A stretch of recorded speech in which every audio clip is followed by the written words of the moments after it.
Mesdames et messieurs, bonsoir. L'image du jour, cette ligne moyenne tension qui raccorde Koumak à Ouégoua.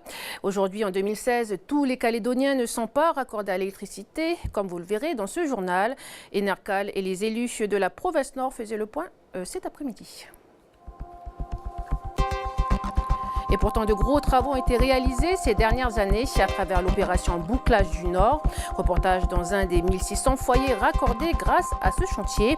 Philippe Gomez, président du conseil d'administration d'Enercal, est notre invité. Un nouveau moyen de recharger des panneaux solaires en pleine nuit, c'est possible. Et ça se passe en Australie, ce sera dans le web du Pacifique. Et puis retrouvez à la fin de ce journal le deuxième épisode de notre feuilleton sur les thèmes abordés sous les tentes du lycée Blaise Pascal. Aujourd'hui, notre caméra s'est installée sous la tente du dialogue dans le couple. L'avancée du réseau électrique au cœur des discussions aujourd'hui en province Nord. Enercal, le gouvernement, le Haut-Saria et les maires ont fait le bilan du réseau électrique pour les communes de Koumak, Poum, Yengen, Puebo et Ouégoua. Il y a 3 ans, le chantier Bouclage du Nord s'achevait. Objectif, raccorder les 1600 foyers privés d'électricité de la province Nord au réseau filaire. On revient sur l'histoire de ce gros chantier avec Lindsay Wamou. Au départ, le projet Bouclage du Nord est un projet qui remonte aux années 1990. Le terme bouclage est un jargon des spécialistes qui signifie la pose d'une ligne de distribution qui peut être de moyenne ou haute tension. La ligne de distribution est cette ligne que l'on voit quelquefois le long des routes, qui permet de distribuer l'électricité fournie par les centrales électriques au foyer. Pour le Bouclage du Nord, celui-ci concerne la pose d'une ligne moyenne tension de 33 000 volts, essentiellement pour 5 communes, Poum, Koumak, Ouégoua, Puebo et Yengen. Ce projet permettait alors à 1400 foyers de bénéficier d'une ligne de transport d'électricité et de s'y raccorder avec un fil appelé ligne de distribution. Voyant qu'aucune mesure n'a été entreprise en 5 ans, en 2010, des habitants de zones non électrifiées, notamment à Arama et aux environs de Koumak, manifestent leur mécontentement et mettent en place des barrages. Ainsi, en avril 2010, Philippe Gomez, alors président du gouvernement, convoque Jean Bégaud, l'ancien directeur d'Enercal. Le coût du projet est estimé à 1,25 milliard de francs CFP. Mais Enercal, déficitaire, ne peut assurer seul cet investissement. L'Agence française de développement, institution financière publique de l'État, accorde donc cette somme à Enercal pour la réalisation du projet. Voilà, au total, c'est 80 km de transport posé pour un coût d'1,3 milliard. Philippe Gomez, bonsoir. Bonsoir. Alors, vous connaissez sur plusieurs casquettes, mais vous êtes aujourd'hui invité en tant que président du conseil d'administration d'Enercal. C'est exactement ça. Voilà, alors quel bilan avez-vous fait avec les élus de la province Nord cet après-midi ? Écoutez, un bilan très positif. Moi, j'avais eu la chance, entre guillemets, de connaître cette opération en avril 2010, quand il y avait les blocages. J'ai vu que dans le reportage, vous en parlez. Vous êtes au cœur du sujet. Au cœur du sujet, j'étais en tant que président du gouvernement. Et il y avait le blocage, bien sûr, sur la commune de Poum, sur Koumak, chez Cogulé, puis chez Leroy. Il y en avait aussi sur la côte Est. Vous avez oublié de parler de la Wayem. Ah oui, la Wayem, je crois, les voilà. premiers aussi à... Voilà, donc c'est normal. Ce que je veux dire, c'est que les gens, les habitants étaient énervés. Il y avait une raison. Ça fait 5 ans qu'on leur disait « vous allez être électrifiés ». Puis ils étaient comme sœur Anne, ils ne voyaient rien venir. Donc, il a fallu prendre le dossier en main. C'est vrai que ça a demandé au total 2 milliards d'investissements. C'est pas rien. 1 milliard pour faire le bouclage de tout l'extrême nord, avec la haute tension, le réseau de transport. Et puis 1 milliard aussi pour raccorder au total 220 foyers isolés qui jusqu'alors, faute de ligne haute tension, ne pouvaient pas l'être. Donc, ça a amélioré la situation de manière très significative, non seulement pour les 220 qui n'avaient pas l'électricité qui l'ont eu, mais aussi pour les 1400 foyers qui avaient l'électricité, mais avec les centrales diesel. Vous vous souvenez de Ouégoua, de Poum, de Puebo, qui depuis lors ont été arrêtés. Donc bien sûr, c'est une qualité de service public aujourd'hui qui est nettement meilleure. Et puis pour notre environnement, ce n'est pas une mauvaise chose. C'est moins de CO2, donc ça fait toujours du bien à la nature. D'accord. Parmi les bénéficiaires de ce programme, il y a Philippe, habitant au lieu-dit Malek, à 30 minutes de Koumak. Il a fait partie des manifestants du Nord. C'était un bloqueur. Voilà, c'était un bloqueur. Et donc, a milité pour avoir de l'électricité. Il est aujourd'hui satisfait de sa situation. Océane Zobler. On a la lumière, On a ce qu'il faut, on avait un four micro-ondes, tout avant. On n'avait pas tout ça avant. Philippe est éleveur. La vie sans électricité n'a pas toujours été facile pour lui. Avant, on n'avait pas d'électrification, donc c'était un lister pour la maison. On était limité pour tout ce qui est de travaux sur le matériel et tout. On ne pouvait pas souder, on était vraiment dans des situations précaires, quoi. Aujourd'hui, dans l'élevage, on a besoin de courant aussi pour faire des échographies et tout. Avant, il fallait avoir un petit moteur portable et tout. C'était contraignant, puis c'est coûteux aussi. Bien frais, bien glacé, propre. Pour avoir de l'électricité, Philippe a dû dépenser plus de 4 millions de francs pour les panneaux solaires et les moteurs et 30 000 francs par mois pour le carburant. Et ceci depuis des générations. Cela fait seulement 2 ans qu'ils peuvent bénéficier de l'électricité. Moi, je me souviens, le premier moteur Lister, je l'avais acheté en 82. Sinon, mon père était à la lampe à pétrole. Et quand je suis sorti de l'armée, j'ai acheté un moteur d'occasion. C'était déjà un grand pas en avant. Janine, qui habite plus au sud, vers Koumak, a vécu la même situation et dépensé cette fois plus de 100 000 francs par mois pour le carburant, contre 13 000 francs aujourd'hui. On avait 2 moteurs, un Lister et un SDMO. Pour le courant, voilà, on s'alimentait avec ça, quoi. Bon, ils ne sont plus en service maintenant, mais ils sont toujours là. On a le Lister, ça c'est le dernier qu'on a eu. Le premier, celui avant le Lister, c'est le SDMO. Et le SDMO était en panne, donc on a été obligé de racheter le Lister. Pour elle et sa famille, c'est une première satisfaction. Mais leur combat ne s'arrête pas là puisqu'ils n'ont toujours pas d'eau courante. Voilà, quand l'électricité arrive, c'est toujours un moment magique. C'est magique, je me souviens, il y a très longtemps, j'étais un jeune maire de la foi, c'était en 1991. Et on a électrifié les tribus de Coindé-Huipoint, qui sont des tribus au fin fond de la chaîne chez moi. Et je me souviens, les familles, quand elles appuyaient sur le bouton et que la lumière apparaissait, c'était vraiment un moment très, très, très important dans la vie de ces familles. Et donc là, on voit Philippe Cogulé, on voit Madame Leroy, Madame Leroy qui est aussi une bloqueuse. Je le signale à Koumak, je la dénonce. Toute la famille était présente. Toute la famille était surprise. Et c'est vrai que ça a changé fondamentalement leur vie. C'est important parce que leurs conditions de vie, elles ne sont pas simples. Philippe Cogulé est éleveur à Poum, 700 hectares, des conditions de vie très rustiques. L'électricité, on le voit dans le reportage, c'est un mieux significatif. D'accord. Et puis il y a certains foyers de la province Nord qui sont toujours privés d'électricité, comme les habitants de la tribu de Wengo à Vaud. En 2012, la ligne haute tension Wayem-Vaud est installée aux alentours de la tribu, ce qui n'a rien changé pour autant. Pour cette tribu, les habitants paient un forfait pour la consommation solaire. Vanessa Ogui.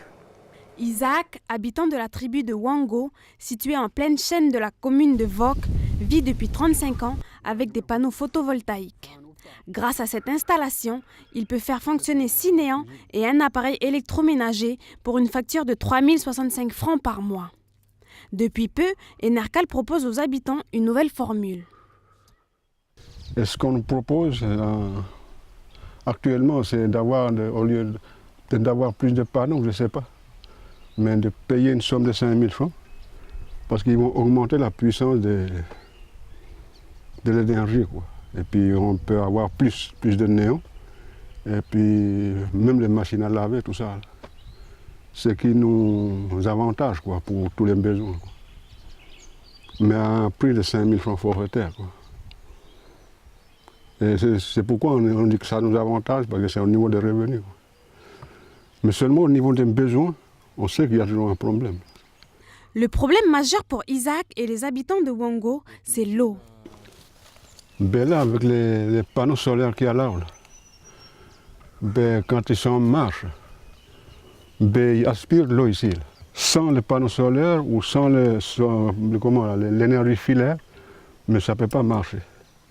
Aujourd'hui à Wango, la distribution d'eau dépend de la météo. Aussi, Isaac pense que le raccordement au réseau électrique reste une option à considérer.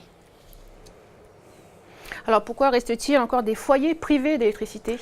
Alors dans le Nord, il y a plusieurs raisons. La première, c'est que le Nord était déjà très mal couvert. On part de très très loin en ce qui concerne la province Nord. En 2010, par exemple, à Yingane, il y avait près de 35% de foyers non électrifiés, c'est-à-dire quasiment un foyer sur 3. Donc il y a un chemin considérable à rattraper.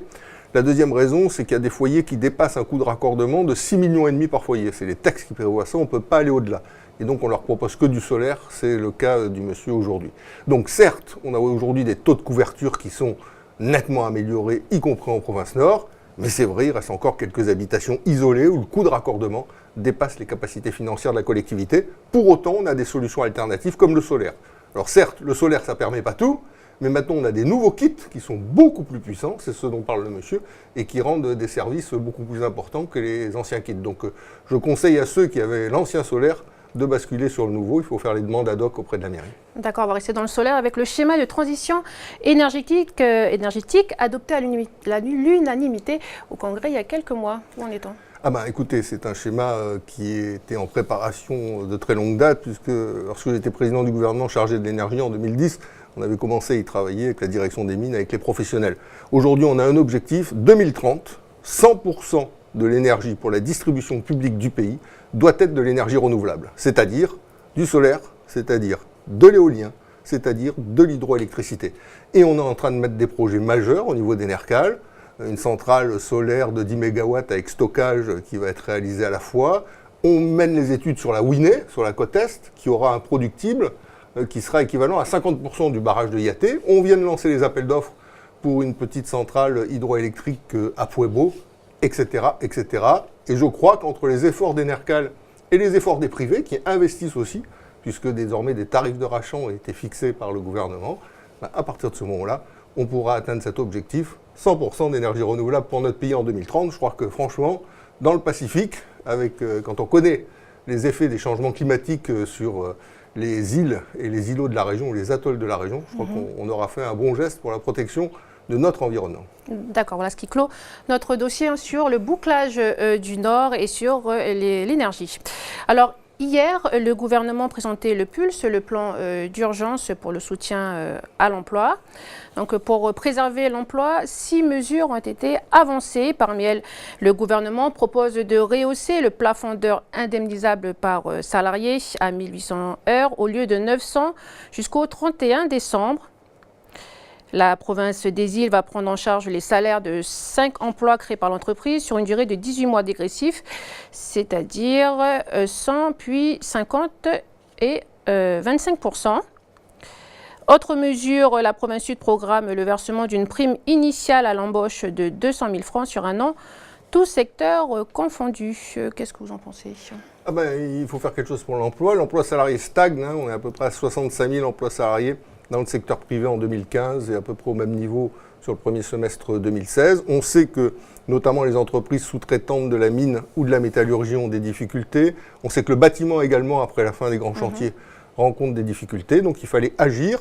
Le gouvernement, pas tout seul, avec les provinces. Vous avez parlé du sud et des îles, mais il y a également des travaux qui sont en cours avec la province nord. Cette action, elle est à différents chantiers. On redéploie des crédits d'investissement. On crée 100 nouvelles bourses, ce qu'on appelle les bourses territoriales de formation. On rénove les règles de la commande publique avec une avance plus importante que ce qu'elle était avant au profit des entreprises qui obtiennent une commande. On aide les provinces à aider les entreprises en difficulté ou les salariés qui sont aujourd'hui avec un traitement qui a été réduit. On réforme les aides issues du chômage partiel pour que justement, quand les entreprises, leur carnet de commandes n'est pas plein, elles puissent bénéficier d'une aide plus longtemps pour leurs salariés et des salariés mieux indemnisés. Enfin, c'est un ensemble de mesures qui, je crois, va aider la Nouvelle-Calédonie et les entreprises du pays et les salariés du pays à passer une période un peu difficile. D'accord, je vous propose de rester pour la revue de presse internationale qui relaie l'annonce du gouvernement concernant le plan PULSE. Au-delà de la description du plan et de ses mesures phares, le quotidien économique La Tribune relève une spécificité calédonienne. Au pays, il n'existe pas de taux de chômage comme il peut être défini ailleurs. L'IDCNC comptabilise tous les mois les offres et les demandes d'emploi selon les chiffres qui leur sont communiqués par les services de placement provinciaux. L'ISE évoque les limites de cette méthode. De nombreux postes peuvent être proposés ou pourvus sans passer par les services provinciaux. C'est quand même inquiétant. Pourquoi il n'y a pas de statistiques on n'a pas de taux de chômage en Nouvelle-Calédonie ? Écoutez, on ne peut pas dire qu'on n'a pas de statistiques, on a des statistiques. Vous savez, il y a la définition du Bureau international du travail. Le Bureau international du travail dit un demandeur d'emploi, c'est quelqu'un qui effectue une démarche active de recherche d'emploi par mois. La démarche active, c'est simplement peut-être d'aller pointer à l'Agence pour l'emploi. On sait que dans notre pays, parfois ces démarches actives, même si les gens sont demandeurs d'emploi, ne sont pas automatiquement effectuées. Donc c'est vrai qu'il faut, à mon avis, réfléchir sur la manière dont on élabore nos statistiques, en concertation avec l'ISEE d'une part, mais également avec les services provinciaux de l'emploi, de façon à ce qu'on ait une vue plus exacte du chômage dans notre pays. Mais vous savez, on a aussi un rapport au travail qui n'est pas partout pareil. Ce que je veux dire, c'est que parfois, le travail, ce n'est pas la recherche d'un contrat à durée indéterminée, c'est la recherche de certains travaux occasionnels. Donc voilà, il faut également intégrer tout ça, notamment dans le domaine agricole. Vous savez très bien que les emplois sont saisonniers au moment des semences ou au moment des récoltes. En aquaculture également. Voilà, bon, il faut intégrer un certain nombre de choses, je crois, mais il est indispensable, et c'est juste de le dire, qu'on ait des statistiques plus fiables que celles dont nous disposons aujourd'hui. Parfait, merci Philippe Gomez d'avoir répondu. Merci à vous. Mais là, le président d'Enercal, sur la dernière question, n'était pas préparé du tout. Ah bon, ben voilà, ça fait partie. Merci à vous, c'était la surprise du chef. Merci à vous. Voilà, et on enchaîne avec les vidéos qui font le buzz sur la toile. C'est le web du Pacifique, préparé par Prosper Poigou.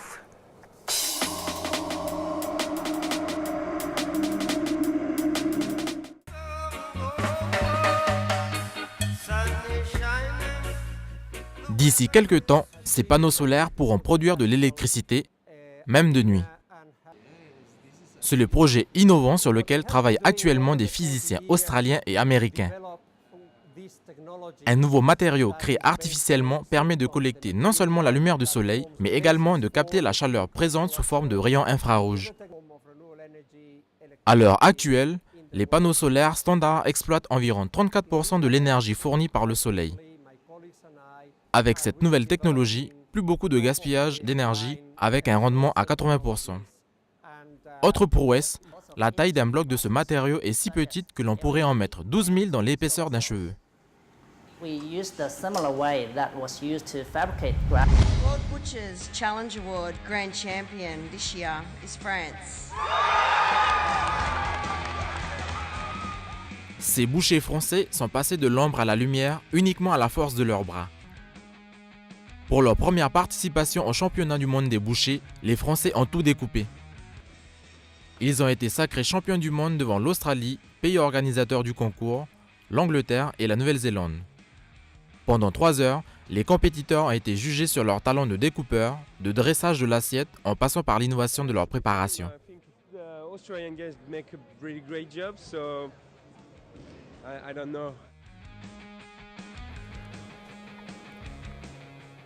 Puis en bref, du football maintenant. Au Vanuatu, la sélection calédonienne des moins de 20 ans s'est inclinée 3-1 contre la Nouvelle-Zélande en demi-finale des Océania. Les 2 premiers du tournoi représenteront la zone Océanie à la Coupe du Monde des moins de 20 ans en Corée du Sud, prévue pour mai 2017. Une dizaine de tentes canadiennes plantées toute la semaine dans la cour du lycée Blaise Pascal. C'est l'événement appelé Cette tente que propose le CAP, le club pastoral du lycée. Chaque jour, un intervenant, un thème. Ce soir, nous vous proposons le 2e épisode de notre feuilleton. Benjamin Lucas a choisi de poser sa caméra sous la tente de l'amour.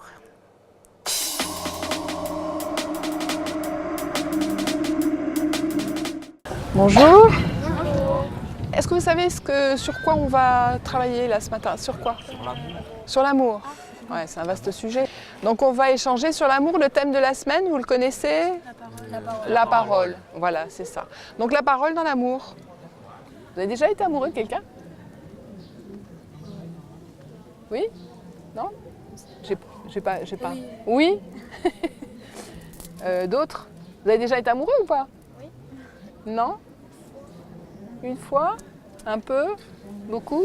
Passionnément? Pas du tout. La première chose qu'on voit chez les gens, c'est l'aspect extérieur. Et puis après, on va... En général, on est dans un élan de bonheur total avec la personne. Et puis on voit toutes ses qualités. Oh, il est beau, il est magnifique. Oh, puis alors quand il parle, oh là là. Et puis, je sais pas moi, il sent bon. C'est de l'attirance. C'est une attirance. Amoureux parce que là, c'est que l'extérieur. C'est pas être amoureux, ça, que d'être attiré par quelqu'un? Ça dépend. Ça dépend, parce qu'on ne tombe pas amoureux d'un corps, on tombe amoureux d'un cœur. Oui. On tombe amoureux de ce qu'il y a à l'intérieur, je pense. Enfin, après, quand on le connaît, c'est là qu'on peut tomber amoureux, mais avant, c'est de l'attirance. Ça peut être de l'amitié, mais ce ne sera pas de l'amitié. D'accord. Parce que dans la relation de couple, à long terme, dans le mariage, une des clés, c'est la communication. Si on ne sait pas s'écouter, on ne peut pas avancer ensemble, c'est pas possible. Voilà, c'est la fin de ce journal. Tout de suite, retrouvez un épisode de Sam et Maïté, reporters. Et puis, Chloé Yentao testera pour nous l'extension de cils. Voilà, merci de nous avoir suivis. Excellente soirée à vous.